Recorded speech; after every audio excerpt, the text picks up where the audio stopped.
নমস্কার বন্ধুরা, গল্প আড্ডা চ্যানেলে আসার জন্য সবাইকে ধন্যবাদ। থাম্বনেল থেকে হয়তো তোমরা বুঝেই গেছো আজকে আমি কী ব্যাপারে কথা বলবো।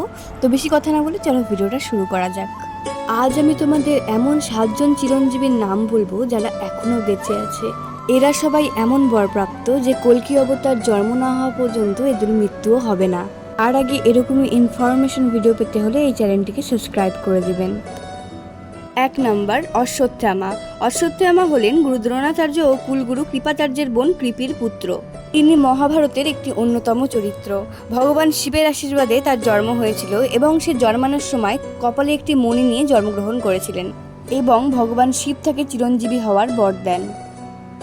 দ্বিতীয়তে হনুমান। রামভক্ত হনুমানকে আপনারা সবাই চেনেন। তিনিও চিরঞ্জীবী হওয়ার বর পেয়েছিলেন ব্রহ্মার কাছে। হনুমান এতটাই রামভক্ত ছিলেন যে তাকে যুগ যুগ বাঁচার বর দেওয়া হয়।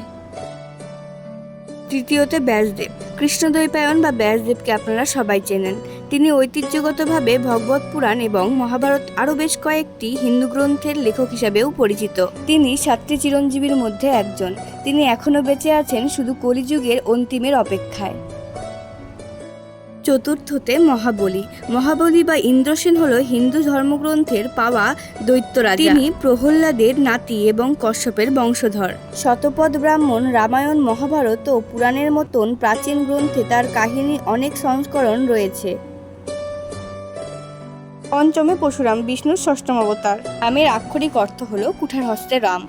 তিনি ত্রেতা যুগের এবং দ্বাপর যুগের বর্তমানে ছিলেন। পরশুরামের পিতা যমদগ্নি ছিলেন ব্রাহ্মণ ও মাতা রেণুকা ছিলেন ক্ষত্রিয়। ভগবান শিব তাকে অমরত্বের বর দেয়। ষষ্ঠতে আছে কৃপাচার্য।